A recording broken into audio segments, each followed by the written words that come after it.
Middle east లో మళ్లీ ఉద్రిక్తతలు నెలకొన్నాయి. అణు ఒప్పందం కోసం ఇరాన్ పై అమెరికా ఒత్తిడి చేస్తోంది.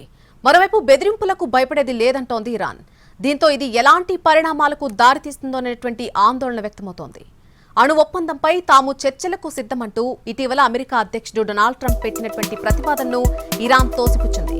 Iran supreme leader Ayatollah Ali ఖమేనీకి ట్రంప్ రాసిన లేఖపై కీలక ప్రకటన చేసింది. అమెరికా ప్రత్యక్ష చర్చల ఆహ్వానాన్ని తిరస్కరిస్తున్నట్టు ఇరాన్ స్పష్టం చేసింది. ఒప్పందంపై ప్రత్యక్ష చర్చల కోసం అమెరికా పంపినటువంటి ఆహ్వానాన్ని తిరస్కరిస్తున్నట్టుగా ఇరాన్ అధ్యక్షుడు పెజెష్కియాన్ ప్రకటించారు. పరోక్ష చర్చలకు దారులు తెరిచే ఉన్నాయని అన్నారు. అయితే పరోక్ష చర్చలకు ట్రంప్ అంగీకరిస్తారా అనే సందేహాలు వ్యక్తమవుతున్నాయి. రష్యాపై మరిన్ని ఆంక్షలు విధిస్తామంటూ ఒక ఇంటర్వ్యూలో సీరియస్ వార్నింగ్ ఇచ్చారు డొనాల్డ్ ట్రంప్.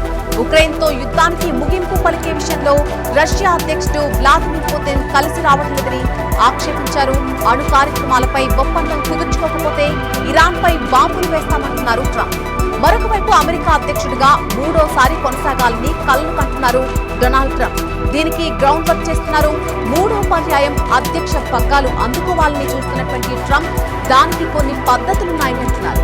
ఈ విషయంలో తాను జోక్ చేయడం లేదని స్పష్టం చేశారు ట్రంప్.